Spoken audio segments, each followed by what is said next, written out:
Craig Tester, the star of the popular TV show Curse of Oak Island, has recently revealed that the Oak Island treasure is a fake. His statement could potentially shake up the show's reputation and the success of its adventures. Tester's skills and hard work are crucial in the team's quest to find one of the world's most hidden treasures. However, his experiences may change whether he continues to help the team and affect their success. As the team nears the treasure, a figure from Craig's past threatens to reveal damaging secrets, putting the entire expedition at risk. The team's adventurous trips to Oak Island, where they uncover clues left behind by past visitors like the Knights Templar and pirates like Captain Kidd, have led to speculation about legends like Edward Teach, known as Blackbeard, making the treasure's story even more mysterious. Recent statements might change how we see Oak Island's mystery and the show itself, making fans and other treasure hunters question the real value of the treasure and the stories surrounding it. The latest news might not only change the hunt, but also the way people see Oak Island's story for many years to come. The mystery around Oak Island doesn't make it any easier for those trying to find it. There are very few clues, but they are just enough to keep people hopeful and excited for any new piece of information they can find. The curse claims that the treasure will never be discovered, essential technical advice and storytelling skills. He also stepped into the role of producer, allowing him to use both his tech skills and love for the show's story. His technical expertise proved valuable during the show, as he guided the team through many digging projects and helped them uncover hidden secrets about the island. In conclusion, Craig Tester's recent statements about the Oak Island treasure and the show's legends may change the way people view the treasure and its mysteries. The team of treasure hunters on the island of Oak Island, led by a man named Drake, has been a constant source of excitement and curiosity for the team. However, during the 5th season of the show, a surprising theory about the hidden treasure surfaced, adding a new layer to their search. We are seeing some quantities of gold. This theory suggested they might be close to finding an original incredibly valuable. The discovery of the items buried in the ground led some team members to think of the Shakespeare theory, which suggests they might be close to finding an original, priceless copy of Shakespeare's plays buried there. Finding them could not only prove Shakespeare's authorship, but also support the theory that Francis Bacon might have written these famous works instead. The idea that Shakespeare's unpublished scripts might be among Oak Island's treasures also makes sense when considering that the first editions of his plays were rumored to have been printed there. This information made the treasure hunters rethink their search strategy and raises questions about the connection between the remote island and one of the most famous writers in history. However, finding original editions of Shakespeare's works is already an almost impossible task, so linking them to Oak Island seems hard for some people to believe. The theory adds cultural and academic value to the treasure hunters' work and helps reduce some criticism aimed at the treasure hunters. The team's research was further complicated by the discovery of a tragic event that felt like a scene from one of Shakespeare's own plays. Some even whispered that it might be the rumored curse that claimed 7 lives had to be lost before the treasure could be found. The Tester family was heartbroken by this loss, and everyone in the Curse of Oak Island team came together to support him during this difficult time. As the team continued to search for clues and answers, a personal loss struck as they discovered more about the island's secrets. A father's grief surrounded the team, and they all came together to support him during this difficult time. Despite the sadness and the loss of a father, the team remained committed to the search for the treasure on Oak Island. The Lagena brothers and the rest of the team stayed with him, helping him through this painful period. The Oak Island team, known for their treasure hunts, shared a strong bond with each other and a deep sense of empathy and compassion. However, the loss of Drake, a son, brought the team closer, revealing a shared sense of empathy and compassion. Fans also got to know his wife, Rebecca, and their family, including his stepson, Jack Begley. This connection was noticed even before Drake's passing. Craig Tester made the decision to sell his house, worth nearly $4 million, as part of his way of coping with the loss of his son. Selling the house might be a step towards healing and finding peace during these difficult times. However, it also meant letting go of a place filled with memories. Craig decided to move back to Michigan, where he felt more connected to his roots and family. Being around family made a huge difference during this tough time. They understood his pain without him needing to explain it, providing a special kind of comfort that comes from being with people who have seen him at his lowest and still stand by you. Michigan was more than just a state. It was where he could be himself without having to pretend he was okay. Being with family helped Craig cope, but it didn't make the pain go away. Grief has its own way of lingering, but knowing that he didn't have to face it alone helped him keep going. Sometimes, it's not about finding the answers. What the hell is that? That is odd. I mean, what if this is part of the money pit, the original money pit? But just being with others who are asking the same questions. Throughout all of this, Craig's teammates were there for him too. They became like a second family, standing by him when his son passed away, offering support in ways that went beyond words. Their friendship and support were a steady presence when everything else felt uncertain. Even though he was thinking about moving, Craig knew his bond with his team would stay strong. His teammates showed up when it mattered, respected his space when he needed it, and lent an ear whenever he wanted to talk. This kind of support made a big difference, reminding Craig that he had people in his life who truly cared. Despite their support, the pain of losing his son was still heavy on his heart. Being away from his family during such a difficult time made him feel more alone, and he longs to be closer to his loved ones back in Michigan. Craig, who had previously been a part of the team that played The Curse of Oak Island, made the decision to relocate back to Michigan in order to further his relationship with his old teammates. Due to the fact that he had recently lost his kid and was in need of finding the strength to move on with his life, Craig's return to Michigan offered him the opportunity to concentrate on writing a new chapter in his life and in the lives. As a result of Craig's engineering expertise, the crew has been able to answer the riddles surrounding the island, which has resulted in the development of a devoted audience. Both Rick and Marty Lagina, who are known as the Lagena brothers, are natural leaders who encourage the team to continue their investigation into the mysteries surrounding the island. There have also been important members, including Dan and Dave Blankenship, who were involved in some of the initial searches that were conducted on the island. Despite the fact that each member possesses their own unique abilities and is still making progress, the absence of Craig is keenly felt. As a result of Craig's extensive knowledge, the team is frequently able to discover new relics or hazards in previously unexplored regions, so contributing to the mystery and history of Oak Island. The island's stories and previous discoveries motivate them to continue their hunt for the secrets that may still be concealed, which is what drives their expeditions. To me, from a seismic standpoint, this may be the anomaly they were seeing. It's possible. They are driven by a profound curiosity to know what is out there. As Craig makes his way back to Michigan, he is looking for fresh starts while simultaneously reflecting on the past. With the Lagina brothers, Dan Blankenship, Charles Barkhouse, and Fornetti playing important parts, the television show The Curse of Oak Island continues to investigate the mysteries that are concealed on the island. The loss of Craig is keenly felt, but the team continues to rely on his experience and direction as they pursue their objective.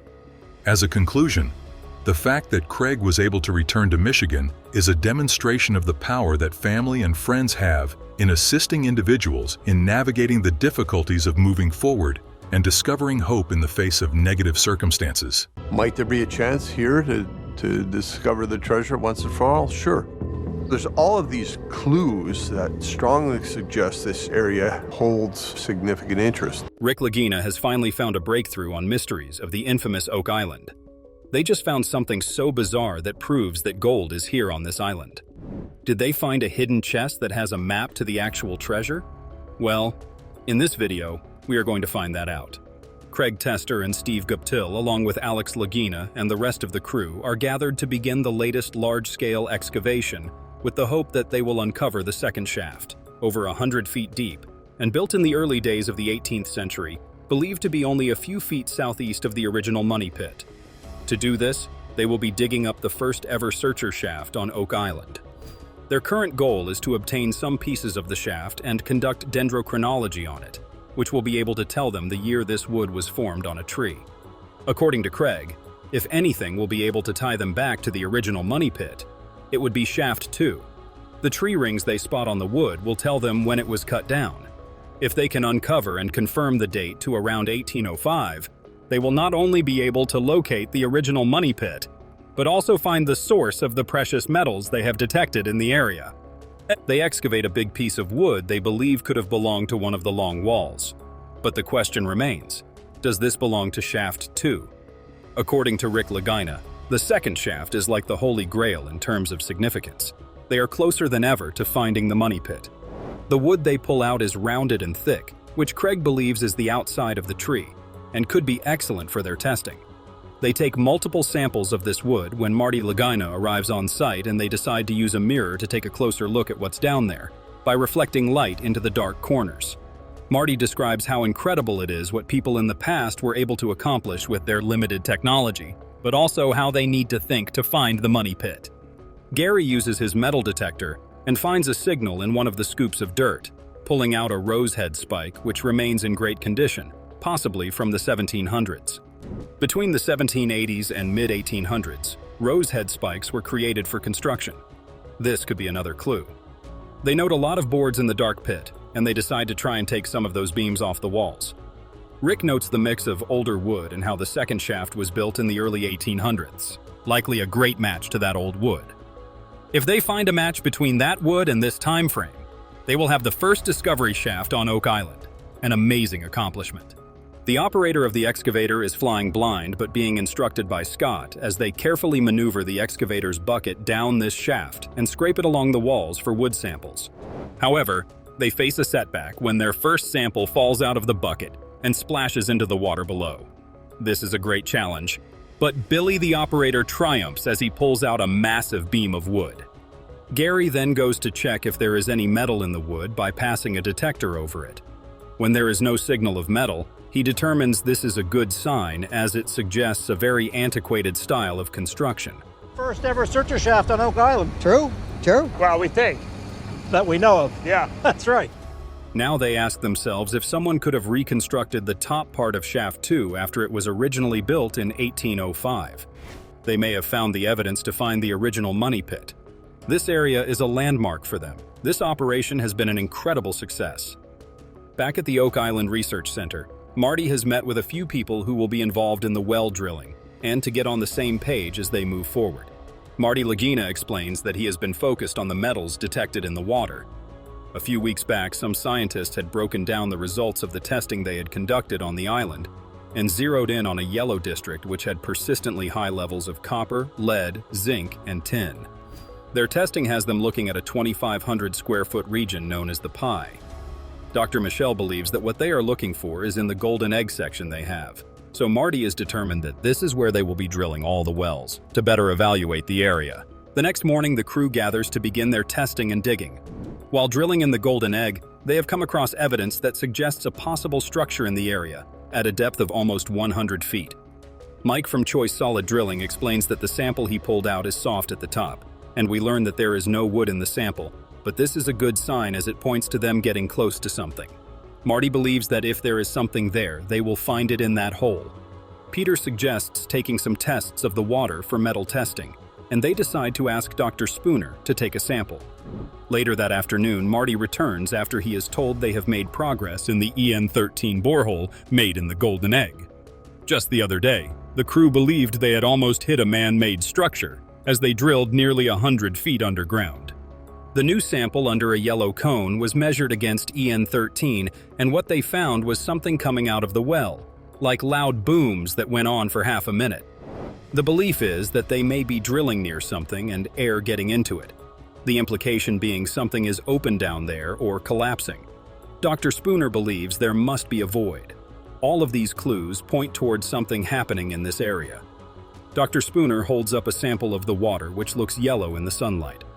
This darker water indicates they are close to a source of wood.